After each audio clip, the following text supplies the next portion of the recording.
The Century's development was overseen by Kenya Nakamura, Toyota's first chief engineer.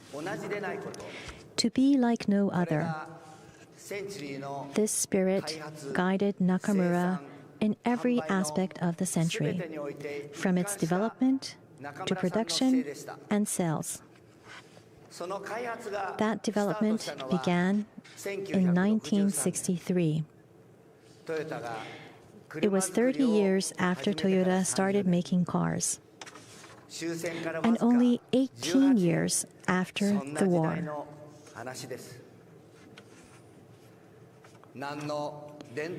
How could Toyota, with no tradition or prestige, hope to create a world-class vehicle, the pinnacle of luxury cars? Such reactions were hardly a surprise. Despite that, Nakamura was not deterred. Tradition will naturally follow. Let's create a new kind of luxury car, unlike anything before. The Achilles heel of today's luxury cars is that nothing innovative can be done. Saying that, Nakamura boldly pursued fresh ideas and breakthrough technologies. At the same time, he adopted elements of Japanese culture and tradition, including Edo metal engraving on the phoenix emblem and Nishijin ori brocade for the seat fabric. To create something that was to be like no other, Nakamura focused on fusing cutting-edge technology with Japanese culture and tradition. From that original model, the Century became Shoichiro's beloved car for life, one he continued to ride in through the second and third generations. And to each new generation of engineers, he continued to offer suggestions for improvement, whether it was better straight line stability on the highway or making sure the car could handle a stiff crosswind. Day after day, he continued giving instructions for improvements from the back seat. Shoichiro only went to such lengths for the Century. Why was that? Why did Nakamura take on the challenge of developing the Century, a project many at the time called reckless? Please allow me to share my own interpretation from here.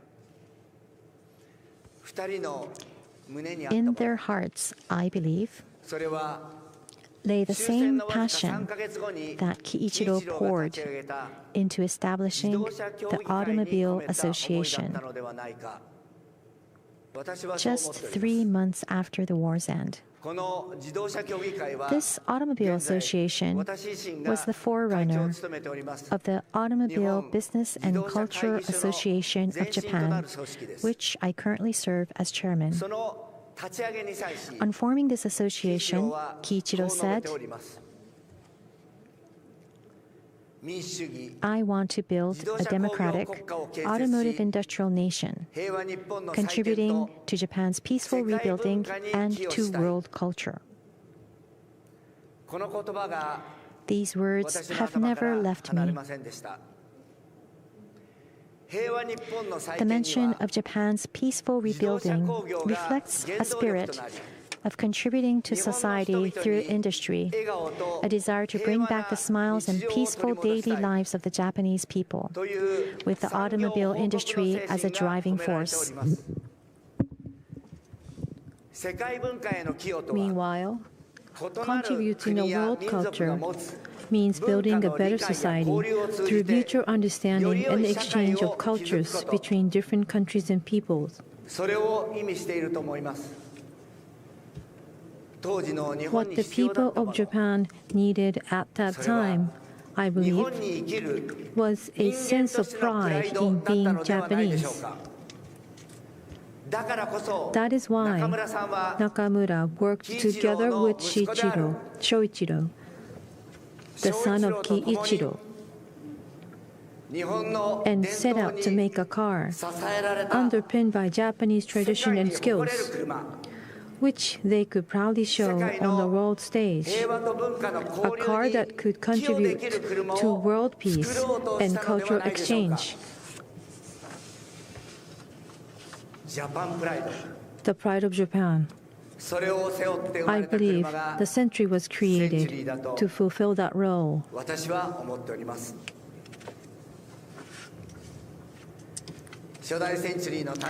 Today, more than 5 decades after the birth of that first century, where does Japan find itself?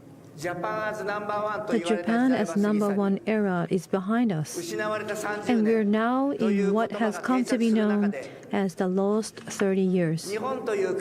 Japan as a nation seems to have lost some of its energy and dynamism.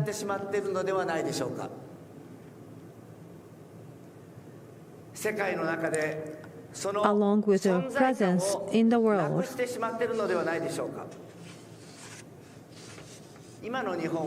If Kiichiro and Nakamura could see Japan today, what would they say? I suspect they wouldn't say anything, and instead leap straight into action. When Nakamura saw the post-war media headline starting from zero, he said, "It's not zero. It's true that our facilities were destroyed, and we had no materials or money. But we had the strength and skills that Japan has built up. That's why we were able to be rebuilt." He said that in anger. Today, Japan has an automotive industry that operates on a global scale.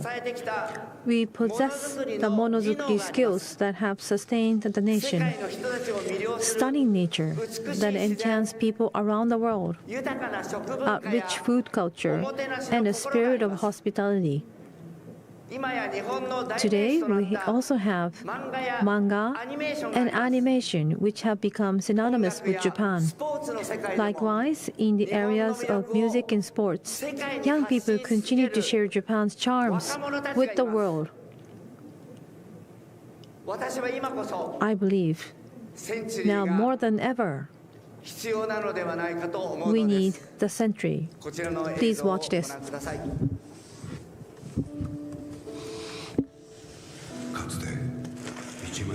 In the past, there was a person who infused the spirit in one sheet of cloth, in a textile, and a century later, there was a person who infused that spirit into a car, and there was a person who honed and brushed up and sophisticated the car with technology, having history.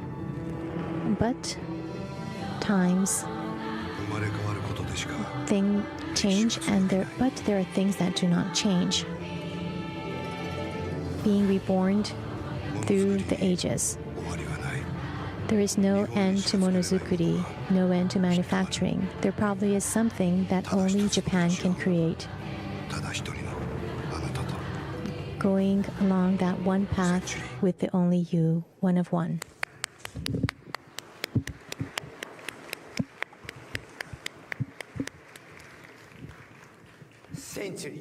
Century.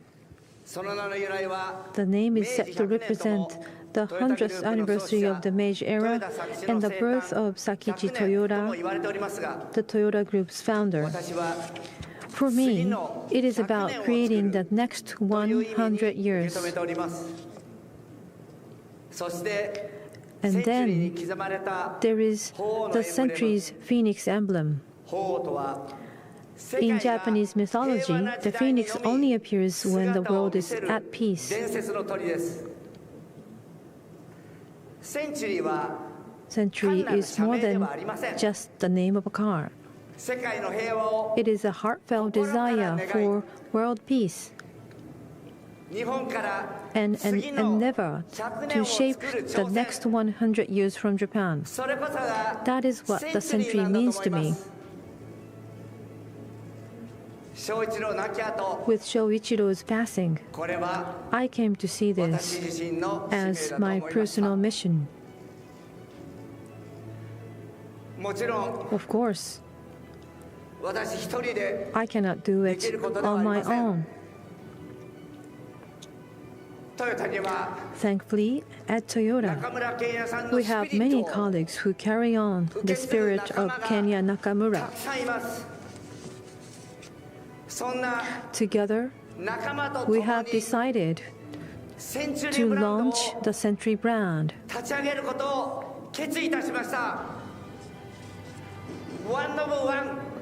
One of one. Or as Nakamura put it, to be like no other. Century is not just another brand within Toyota Motor Corporation. We want to cultivate it as a brand that brings the spirit of Japan, the pride of Japan, out into the world. The next century begins with us.